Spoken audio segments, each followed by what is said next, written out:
In today's video, I will teach you how to turn your image into a pop art using PicMonkey. Let's get started.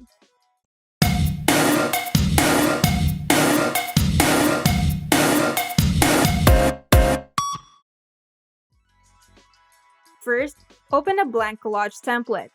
To do this, go to PicMonkey's homepage and select the collage option under the collage layouts and blank canvases. Now, you can choose among PicMonkey's canvas presets, or you can customize your own canvas size at the upper right side of the panel. Once you've opened the canvas of your choice, you can now choose how many collage cells you will use on your design. The most commonly used collage for pop art is 2x2, so I will use the 2x2 collage template. You can also adjust the amount of spacing in between the cells in the spacing slider. You also have the option to round up the edges of the cells, but to make the design similar to the traditional pop art, I will leave the corner as it is. Now, to add images to your collage, go to the Photos and Videos tab. And you can either use stock images from PicMonkey's stock library, or you can upload your own image by clicking on the Add Photo or Video button. Once your image is uploaded, you can now add it to your collage by simply dragging the image into the cell.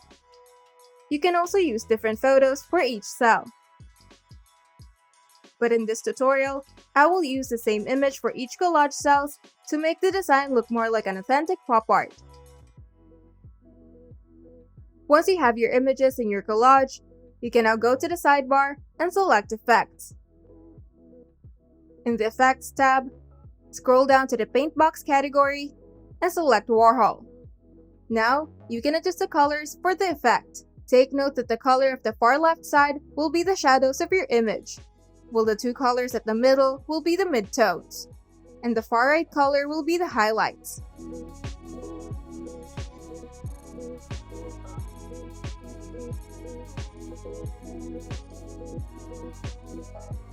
You can also adjust the brightness and contrast of the image in their respective sliders.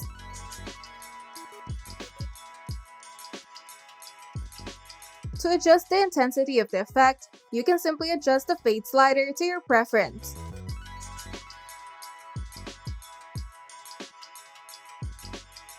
And once you're satisfied, you can now click Apply and do the same steps for the rest of the images in your collage.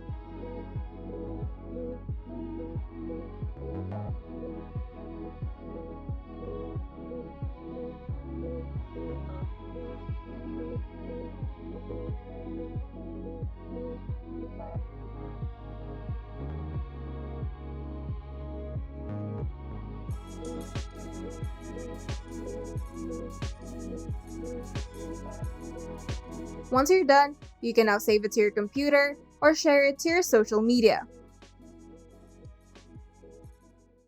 If you find this video helpful, make sure to leave a like and subscribe.